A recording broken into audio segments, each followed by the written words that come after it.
Okay, this is Tad Devine. Obviously, he is Bernie Sanders' surrogate, and I just want to, let you see and notice how much cleaner he is when he gets asked questions. He gives actual answers instead of dancing around the issues. Now, granted, he's obviously going to slant his answers in favor of Bernie Sanders, but at least you get something that's fairly clean and fairly reasonable.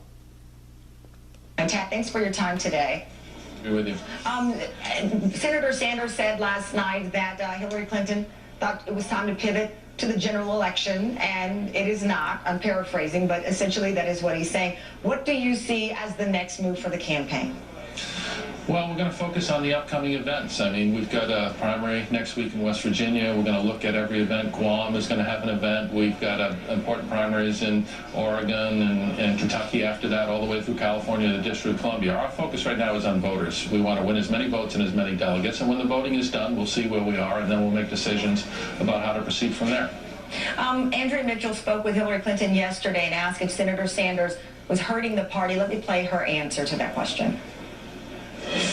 Well, the facts are pretty clear. I'm 3 million votes ahead of him, 300 pledged delegates ahead of him, and we're going to unify the party, and we're going to have a great convention, and we're going to be absolutely focused on making our case to the American public against Donald Trump, and I think he will be a part of that. He also said in the last week that he will work tirelessly 7 days a week to defeat Donald Trump. Now, that's pretty good. She's being diplomatic about this. She knows she's got it, but it sounds a lot different than that interview she did with Rachel Maddow, where she seemed to have an attitude, and even though she wasn't saying it, she felt like he needed to get out of the race. And in this one, she's being, again, diplomatic because, obviously she's winning, and she can afford to be. So, Tad, is that not a valid argument? Maybe not that Senator Sanders is hurting the party, but that it is now time to move forward and absorb the reality of the numbers?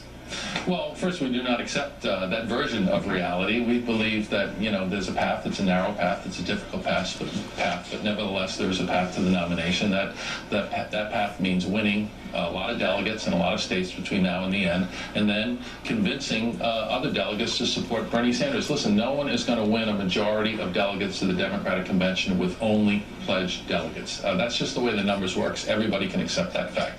That means we have to persuade superdelegates, and I think the appeal that we'll make to them will be based on where we stand at the end of this process. If Bernie Sanders continues to be the candidate who's strongest against Donald Trump, he has been for months. If Bernie Sanders continues to be the candidate who can bring independence into the process, he's been doing it for months. If he represents the best chance for the Democrats to win in November, I think that'll be a very strong appeal to superdelegates at the end of the process. Do you realize, though, how similar just some of the things you named sound to like what we heard from Senator Cruz and Governor Kasich as well, that it's a very, very narrow chance, but there is a possibility. Let's go all the way to the convention and see what superdelegates we can change, and some of the not rigging of the system that Donald Trump refers to, but the rules and things in play. But nevertheless, acknowledging this very narrow chance for this to happen. Sure. Cameron, if John Kasich had won his 18th state yesterday, he wouldn't be getting out of the race, okay?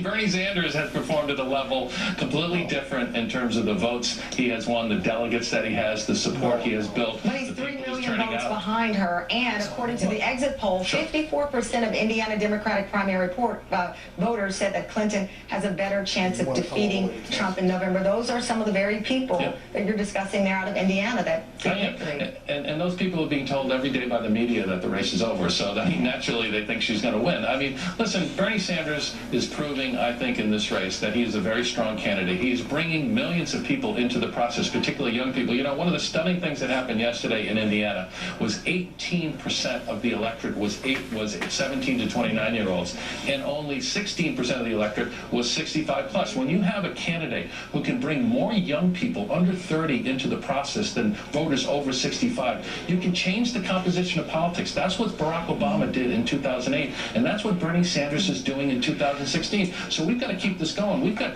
millions potentially of young people we can still bring into this process, particularly in California, register them to vote. That's important to the Democratic Party, not just in the presidential race, but in every race. So we're going to do a lot of good between now and the end of voting, and that's what we're going to focus on. Tad Devine, thank you so much for joining us. And up